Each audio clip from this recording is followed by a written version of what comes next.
Welcome students. आज हम बात करेंगे मोमेंटम एंड एक्सप्लोसिव फोर्सेस की। जैसा कि हमने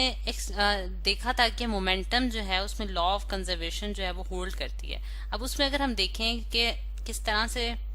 जिस तरह से अगर यहाँ मैंने एक बॉल बना दी है स्टूडेंट्स जो कि ग्रीन कलर से शो की जा रही है, और इसी तरह मैं एक और बॉल बना देती हूँ जिसे मैंने पिंक कलर से शो कर दिया। अगर हम देखें स्टूडेंट्स की यहाँ जब हमने पिछले लेक्चर में जब आपने law of conservation of momentum पढ़ा था तो उसमें आपने देखा था कि हमने m1 और m2 मैसेज के लिए कंसिडर किया था कि अगर वो मोशन में है और उनकी लीनियर वेलोसिटीज जो हैं वो v1 और v2 हैं इनिशियली, और आफ्टर जब वो कोलाइड कर जाते हैं, एक दूसरे के साथ टकरा जाते हैं विद अ फोर्स, तो फिर उनके पास जो वेलोसिटीज रह जाती हैं वो कुछ चेंज होके हमारे पास जो है वो v1 प्राइम और v2 प्राइम जो है इस तरह से हमने उसे डिनोट किया था। ठीक है, उसके इसके लिए जो एंड रिजल्ट हमारे पास आया था वो मैं यहाँ दोबारा लिखने जा रही हूँ। वो हमारे पास आया था m1 v1 plus m2 v2 is equals to m1 v1 prime plus m2 v2 prime. अच्छा, अब ये जो है बेसिकली ये हमें क्या बता रहा है स्टूडेंट्स कि ये है law of conservation of angular momentum, जिसके जरिए हमारे पास जो टोटल मोमेंटम है बिफोर द कोलिजन वो बराबर होगा total momentum after the collision, और आफ्टर द कोलिजन जो उनकी वेलोसिटीज हैं वो v1 प्राइम और v2 प्राइम से शो की गई हैं। ठीक है, और इसके जरिए हम एक और कंक्लूजन ये निकाल सकते हैं कि m1 v1 plus m2 v2,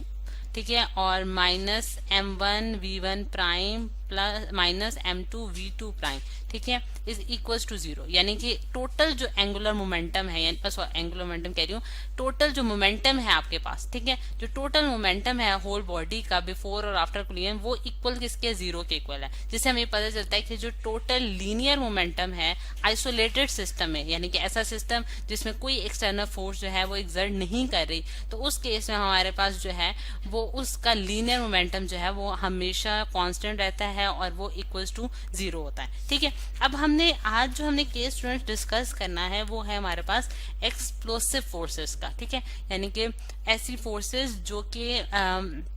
जिनमें एक्सप्लोजर होता है। जिस तरह से अगर मैं आपको फिगर दिखाऊं कि जिस तरह से हम यहाँ एक गन दिखा रहे हैं, और गन के केस में आप देख सकते हैं कि हमारे पास एक गन है और उसमें से एक बुलेट जो है वो निकल कर आ रही है। ठीक है, एक तो ये केस हो सकता है, और दूसरा केस जो है वो हमारे पास एक्सप्लोजन का अगर आप देखें तो मैं इस फिगर से आपको दिखाती हूँ कि ये जिस तरह से हम लोग शो कर रहे हैं कि हमारे पास जो जिस तरह से बॉम्ब्स जब फट जाते हैं तो उसमें जो हमारे पास एक्सप्लोजन होता है उस केस में भी हमारे पास आइदर मोमेंटम जो है वो कंजर्व रहता है या नहीं रहता, ये हम देखते हैं। अच्छा, अब इसमें देखिए अगर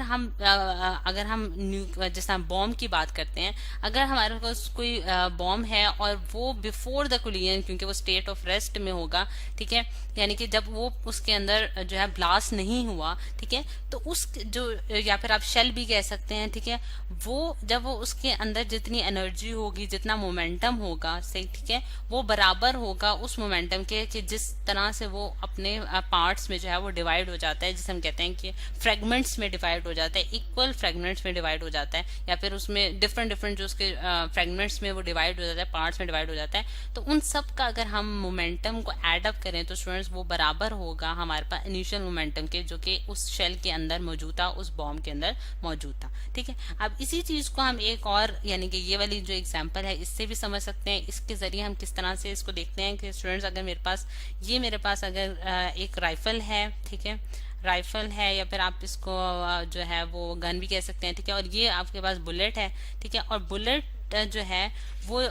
जब आपने उसको, जब वो गन के अंदर है, यानी कि जब वो अभी आपने उसको फायर नहीं किया, ठीक है, यानी कि जब वो राइफल के अंदर मौजूद है तब उसके पास जो उसकी वेलोसिटी होगी, यानी कि इनिशियल वेलोसिटी से अगर मैं v1 का नाम देती हूँ तो वो हमारे पास क्या होगी, 0 होगी। ठीक है, और इसी तरह जो राइफल की जो इनिशियल वेलोसिटी v2 अगर मैं उसको नाम दूं तो वो भी हमारे पास क्या होगी, 0 होगी, क्योंकि इनिशियली वो दोनों जो है वो स्टेट ऑफ रेस्ट में है। तो इसका क्या मतलब हुआ कि उनके पास जो इनिशियल, यानी कि उनके पास, यहाँ मैं लिख भी देती हूँ, इनिशियल जो उनके पास मोमेंटम होगा वो क्या होगा, जीरो होगा। ठीक है, इनिशियल मोमेंटम क्या हो जाएगा, जीरो हो जाएगा। अब इनिशियल मोमेंटम जीरो होने की वजह क्या है, इसकी वजह ये है स्टूडेंट्स हमारे पास कि हमारे पास जो यानी कि जब वो मोशन में नहीं है, जब मास जो है वो मोशन में नहीं है, तो फिर उनका मोमेंटम जो है वो एग्जिस्ट नहीं करेगा। अब हम फाइनल मोमेंटम देखते हैं कि हमारे पास फाइनल मोमेंटम जो है वो हम किस तरह से कैलकुलेट करते हैं। ठीक है, फाइनल मोमेंटम जो है वो क्या होगा। अब फाइनल मोमेंटम जो है अगर हम देखें कि जब हम राइफल को मतलब कि उसको जब हम यूज करते हैं, उसको जब हम फायर करते हैं,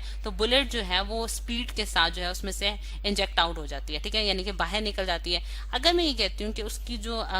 वेलोसिटी है, यानी कि उसकी जो वेलोसिटी है वो मेरे पास उसकी जो इनिशियल वेलोसिटी थी वो हमारे पास v1 इज इक्वल टू 0 थी, तो उसकी फाइनल वेलोसिटी जो है वो v1 प्राइम है। ठीक है, और उस राइफल की जो वेलोसिटी होगी वो v2 प्राइम होगी। अब जब आपने बहुत सारे केसेस में देखा होगा कि जब हम बुलेट को फायर करते हैं तो हम देखते हैं कि बुलेट तो बहुत स्पीड के साथ उसमें से निकलती है, लेकिन एज अ रिएक्शन यानी कि एक फोर्स जो कि बुलेट यानी कि राइफल जो बुलेट पे लगाता है उसको बाहर निकालता है। जब हम इसका ये बटन प्रेस करते हैं, ठीक है, इसको जब हम दबाते हैं तो बुलेट बाहर निकलती है। एक फोर्स लगाता है राइफल जो कि बुलेट पे लगाता है। ठीक है, लेकिन एज अ रिएक्शन फोर्स जो कि बुलेट लगा रही होती है राइफल पे, उसकी वजह से आप अपने हाथ या फिर जिस आर्म के साथ आपने पकड़ा होता है उसको, वो जो है वो एक बैकवर्ड डायरेक्शन में जो है वो बाहर की तरफ जो है वो निकलती है। ठीक है, जो कि बेसिकली क्या होती है, एक रिएक्शन फोर्स होती है। ठीक है, जो कि क्या होती है, एक रिएक्शन फोर्स होती है। अब हम ये जानते हैं कि हमारे पास जो है एक्शन और रिएक्शन जो है वो इक्वल इन मैग्नीट्यूड्स और ऑपोजिट इन डायरेक्शन होता है। लेकिन अगर हम इस केस में फाइनल मोमेंटम स्टूडेंट्स निकालें और अगर मैं इसका मास जो है राइफल का मास को मैं कैपिटल एम से डिनोट करने जा रही हूँ और बुलेट का जो मेरे पास मास है स्मॉल एम से मैंने डिनोट कर दिया है, तो फाइनल मोमेंटम में अगर लिखूं इसका तो मेरे पास क्या होगा कि मेरे पास फाइनल मोमेंटम होगा m into v2 prime plus m small m into v1 prime. ठीक है, स्मॉल मतलब कि ये हमारे पास इसका फाइनल मोमेंटम आ गया। ठीक है, ये हमारे पास क्या आ गया, इसका फाइनल मोमेंटम। सही है, यानी कि दोनों मैंने मोमेंटम्स को सिंपली एड अप कर दिया है बुलेट और राइफल केस में। अब क्योंकि हम जानते हैं कि law of conservation of momentum जो है वो होल्ड करता है, तो इसके जरिए क्या होगा कि इनिशियल जो टोटल मोमेंटम होगा बिफोर द मतलब कि जब फायर आपने की है तो वो बराबर होगा फाइनल मोमेंटम के। ठीक है, फाइनल मोमेंटम के बराबर आ जाएगा। ठीक है, बिल्कुल वही law of conservation of momentum मैंने यहाँ लिख दिया है। अब इसके जरिए मैं यहाँ लिखूंगी कि इनिशियल मोमेंटम तो हमारे पास स्टूडेंट 0 था, तो यहाँ मेरे पास फाइनल मोमेंटम की वैल्यू पुट करने जा रही हूँ। ठीक है, फाइनल मोमेंटम की मैंने वैल्यू पुट कर ली। अच्छा, अब यहाँ से अगर हम देखें स्टूडेंट्स, यहाँ से हमें ये बात पता चलती है कि हमारे पास यहाँ v2 प्राइम जो है वो बराबर आ रहा है माइनस m v1 प्राइम के। ठीक है, यानी कि यहाँ m v2 प्राइम जो है वो बराबर आ गया माइनस m v1 प्राइम के। अब ये दोनों चीजें जो है वो किस तरह से एक दूसरे के इक्वल होंगी, ये हमारा असल सवाल है। ठीक है, अगर हम देखें, अगर आप के दिमाग में फौरन से ये क्वेश्चन आएगा कि मैथ्स जो है यानी कि आपने जब इस चीज को इस चीज के बराबर करार दिया है, तो इसका मतलब है कि उनकी इस पूरी इक्वेशन का क्या मतलब है कि ये जो वैल्यू जो इसकी जो वैल्यू आएगी, फॉर एग्जांपल मैं कहती हूँ कि इसकी वैल्यू जो है वो मेरे पास 10 आई है, तो फिर मुझे राइट हैंड साइड पे भी उसकी वैल्यू जो है वो 10 आनी चाहिए। ठीक है, ये हमारे पास बेसिकली होगा कि ये दोनों इक्वेशन जो है वो फिर इक्वल हम उनको करार दे सकते हैं। अब इनकी इक्वालिटी जो है वो किस तरह से हम एक्सप्लेन कर सकते हैं कि हम जैसा कि हम देखते हैं कि बुलेट जो है, जो राइफल है, उसका मास कैपिटल एम से डिनोट किया गया और हमें ये नजर भी आता है कि राइफल जो है उसका मास ज्यादा होगा एज कम्पेयर टू बुलेट, यानी कि कैपिटल एम जो है वो ज्यादा होगा as compare to small M. ठीक है, यानी कि बुलेट जो है उसका मास कम होगा एज कम्पेयर टू राइफल। तो लेकिन दूसरे केस में अगर हम देखें तो हम ये देखते हैं कि जो वेलोसिटी है यानी कि v1 प्राइम यानी कि वो वेलोसिटी जिससे बुलेट बाहर निकलती है गन से, वो बहुत ज्यादा होती है एज कम्पेयर टू उसके रिएक्शन फोर्स के, यानी कि v2 प्राइम यानी कि जब राइफल पीछे की तरफ हिट अप होती है यानी कि पीछे की तरफ गिरती है तो उसकी वेलोसिटी बहुत कम होती है एज कम्पेयर टू बुलेट की वेलोसिटी। बुलेट बहुत स्पीडीली उसमें से निकल रही होती है, जिसकी वजह से अगर हम देखें कि अगर फॉर एग्जाम्पल मैं ये आपको एज एन एग्जाम्पल जस्ट इसको एक्सप्लेन करना चाह रही हूँ, अगर m की वैल्यू जो है हमारे पास 10 है और v2 प्राइम की वैल्यू हमारे पास जस्ट 2 है, तो यहाँ जो है यहाँ इसके ऑपोजिट केस हो जाएगा कि मास जो है अगर बुलेट का 2 है 2 kg है तो हम ये उसकी वेलोसिटी जो है वो ऑलमोस्ट 10 हो जाएगी, जिसकी वजह से हम ये कहते हैं कि ये इक्वेशन जो है इस तरह से बैलेंस अप हो जाएंगी। ठीक, तो ये तो जस्ट एक एग्जांपल कि मैंने आपको तौर पे बताया, लेकिन हम इस चीज को इस तरह से जो है वो एक्सप्लेन करते हैं। तो हमने ये देखा है स्टूडेंट्स कि हमारे पास जो according to law of conservation of momentum, ठीक है, मोमेंटम जो है वो हमारे पास बुलेट्स के केस में यानी कि एक्सप्लोजन के केस में भी जो है मोमेंटम जो है वो होल्ड करता है, और उसको देखा है हमने कि किस तरह से जो है वो हमारे पास इसकी एग्जांपल्स में हमने इस चीज को एक्सप्लेन करने की कोशिश की है।